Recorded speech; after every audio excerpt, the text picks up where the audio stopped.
What's up, everybody?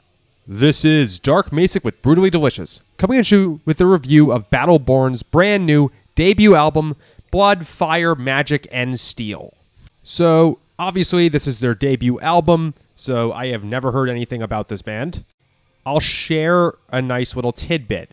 I was debating whether I was going to review this album tonight or play Skyrim.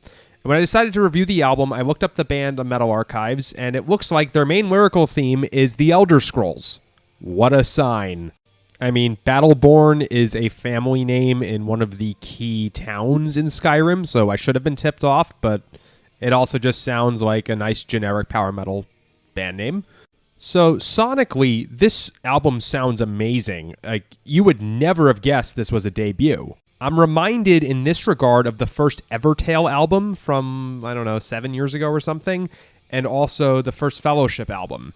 Point being, it often takes bands a couple albums to get to the point where their albums sound really good, whereas the previous two I mentioned and Battleborn just hit it right away.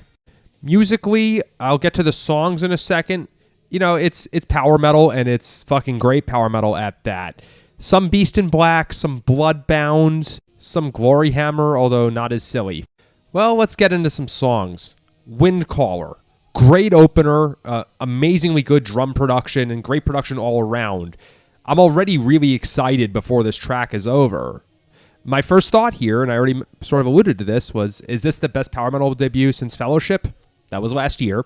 If you exclude that because it's fairly recent, but also considered a phenomenal debut, I'm thinking like Twilight Force's 2014 debut.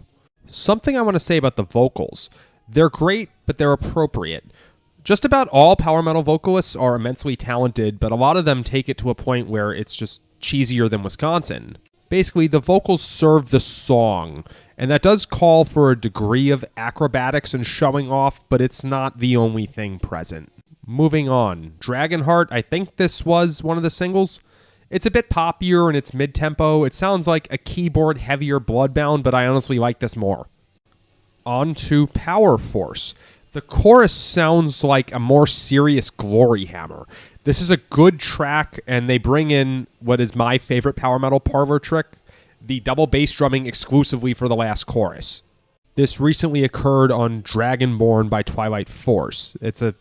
That one is a bit more similar to Dragonheart, but Dragonborn inevitably alludes to Skyrim and Elder Scrolls, so I had to loop that one in too.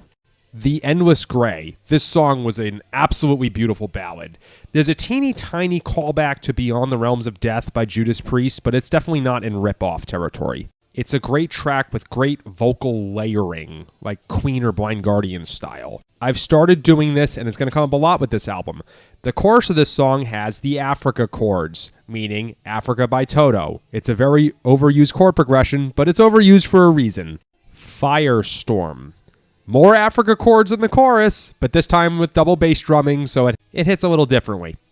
Down your drinks and raise your swords.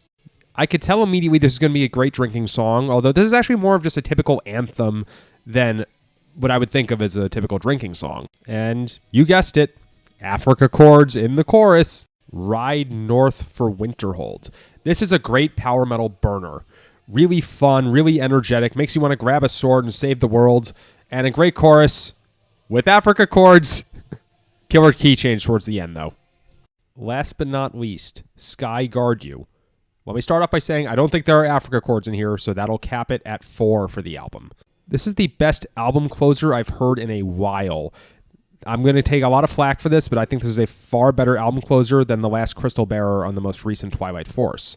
Absolutely amazing song, gorgeous, uplifting.